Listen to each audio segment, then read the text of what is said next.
asked about how we do shake off the blood from the blade.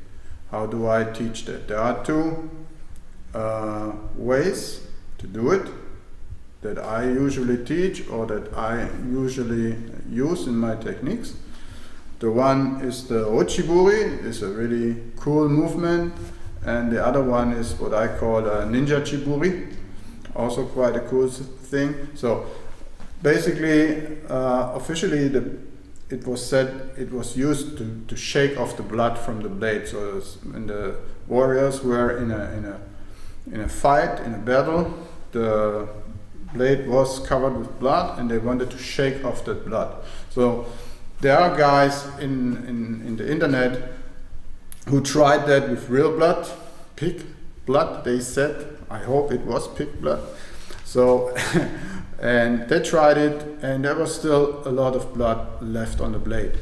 So what I think, my perspective on that topic is, it was mainly used as a way to show to which style, Kenjutsu style, you belonged. You had that in Europe also, when they were fencing with the rapier or whatever, or the saber, they had a certain kind of movement at the end of the fight. And this was more like a signature move, so to say, and I see it the same way. Because after a fight, they needed really to clean the blade, so because blood is quite aggressive and it can really damage a blade in the long run. The blade can start to rust, and when you think in the old time, such a sword was something of very high value for those people. So they really took a lot of care for that. Okay, so the first thing what we do is chiburi, it's called, or the big chiburi. It's also found in Omori Ryu. So what you do is, after you did a certain technique, you bring the butt of the sword to your hip. I'll show it first complete.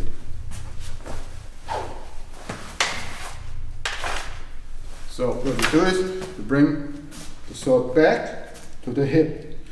I always go back with that leg, with the right leg, like that. I also saw it that the people stay in front of it. I don't like it. And why? Because now I have here a nice clear path for my blade. Yeah? When I'm here, maybe I have a little problem then after it. So I stay here, I go up 45 degrees, I turn the blade a little bit, and then I start to accelerate it around my head. And this is the shaking off of the blood. This. From here, I change now the leg, my stance, because I want to have my weapon in front of me. Maybe there's another opponent still around me. So I stay here and do the noto. We described it already in a previous video. So once more, you're here, to here, and that. So that's chiburi. So the other chiburi, what I like a lot, is so-called ninja chiburi. You have it here in your Seigan no Kamae or in a Chudan no Kamae, and you just turn it and punch like that. Like that. Turn it 360 degrees, like that. Punch the blade and bring it back. Sometimes a little bit challenging, really you start practicing it like that. Really hold it here light, and with that hand you accelerate it. Punch it and bring it back. That's the ninja chiburi. Sometimes it's also called katori chiburi. So as you see, it comes from certain schools, and as I said before, I think it's more like a signature move. You can do the chiburi in many ways.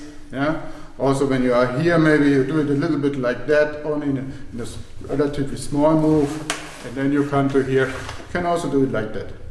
And that are the two ways of flipping off the blood that I show in my training. Have fun.